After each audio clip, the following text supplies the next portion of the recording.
Welcome to Eye Contact. I'm Dr. Anat Loewenstein. Levels of myopia in young people continue to increase all over the world, particularly in Asian countries, but also in the United States and in Europe. Today, we have the greatest expert on this subject, Dr. Ian Morgan, from the Research School of Biology at the Australian National University. Welcome, Dr. Morgan. Pleased to be here. We have heard that levels of myopia in children have reached epidemic proportions all over the world, and in Asia in particular, where I believe it gets to be almost 90% in Taiwan and in other countries. Just how much has myopia increased, and at what rate does it happen, Dr. Morgan? Well, as you indicated, it varies around the world. But in East Asia and Southeast Asia, in 6 specific countries, it's gone over the past 50 years from 20% prevalence to 80 to 90% prevalence. The 6 countries concerned are all countries that have highly developed and competitive education systems. You'll often hear people say it's a Chinese disease. Well, it's not. You'll often hear people say it's an Asian disease, but most parts of Asia don't have a problem. It's really very specifically localised to countries with intensive education. And this is extremely interesting. Wow. What public health policies should be developed to try and reduce the incidence of this high increase in myopia, almost epidemic? Well, the big problem is not so much the prevalence of myopia. That's just a matter of providing spectacles. Challenging for a country like China, but for a developed country, really not all that serious an issue. The big problem is that the prevalence of high myopia has gone from 1 to 2% to 20% in some places. And because of the link of high myopia to pathological myopia, this creates then a huge public health crisis.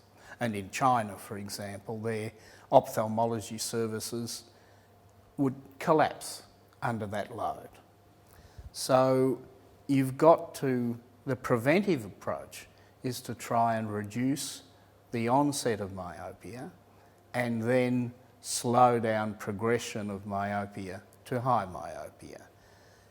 In the case of onset, we now know that children who spend more time outside are protected from the development of myopia. We think that's due to a rather simple mechanism.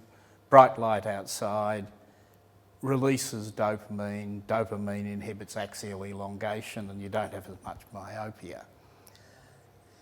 Obviously, that's being applied at a mass scale now. For example, in Taiwan, they've been doing this systematically since for the last 5 to 6 years.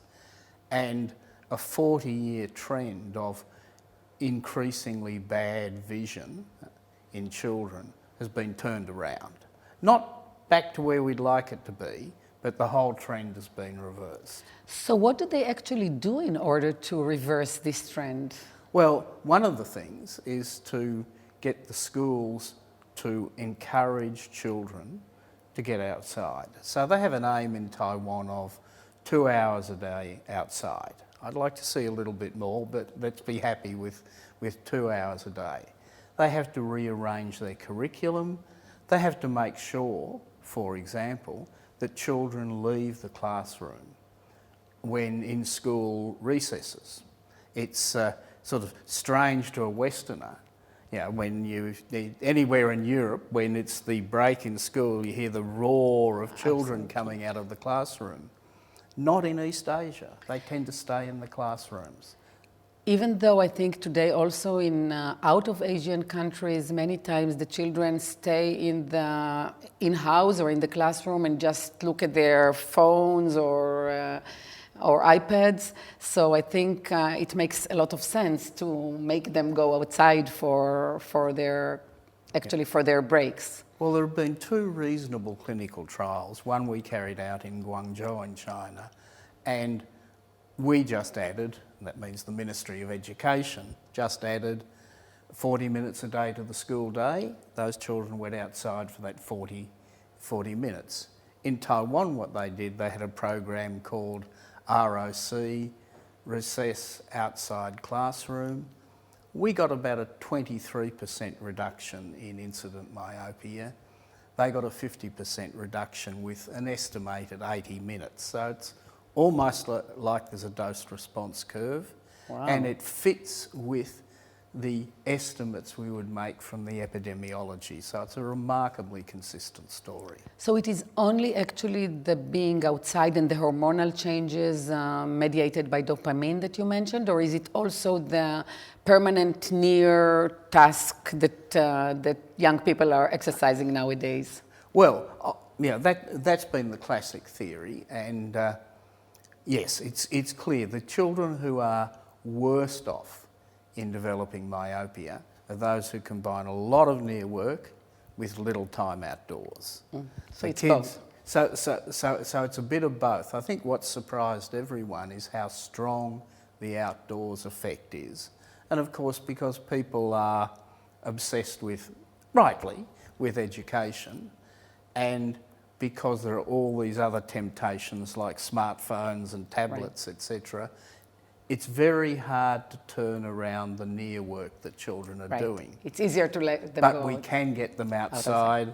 It's natural and it's cheap. That's actually comforting. It's good news.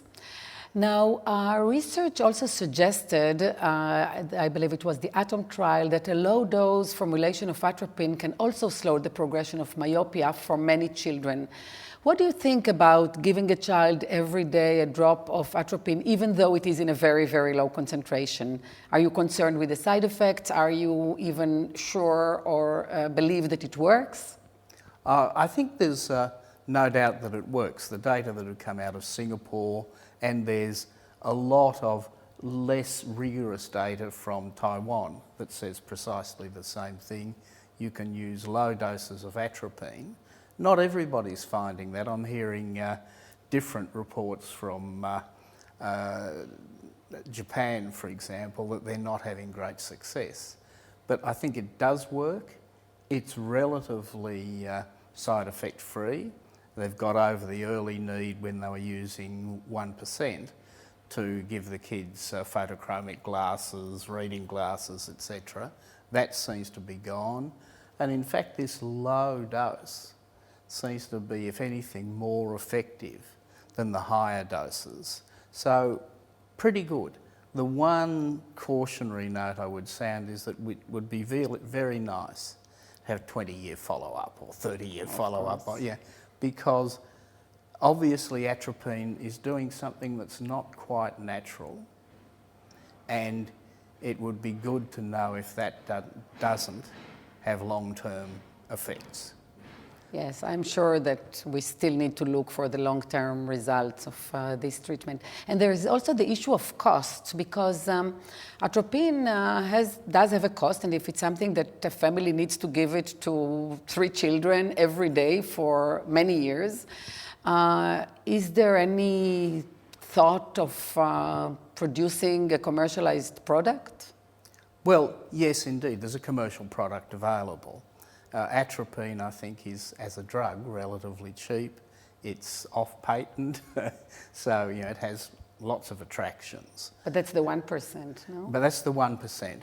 But what people did initially was to use compounding pharmacies. So an ophthalmologist could prescribe, you could take the prescription to your compounding pharmacy.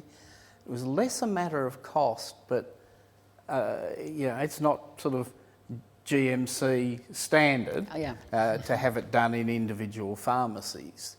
There is now a commercial product developed in Singapore that I think is available in Singapore and I think also in Japan. And as the demand increases, and it's already there, it will become available in many more places. Okay, some more good news we have here. So thank you very much for joining us. For more information on this and related topics, please visit us at euretimes.org.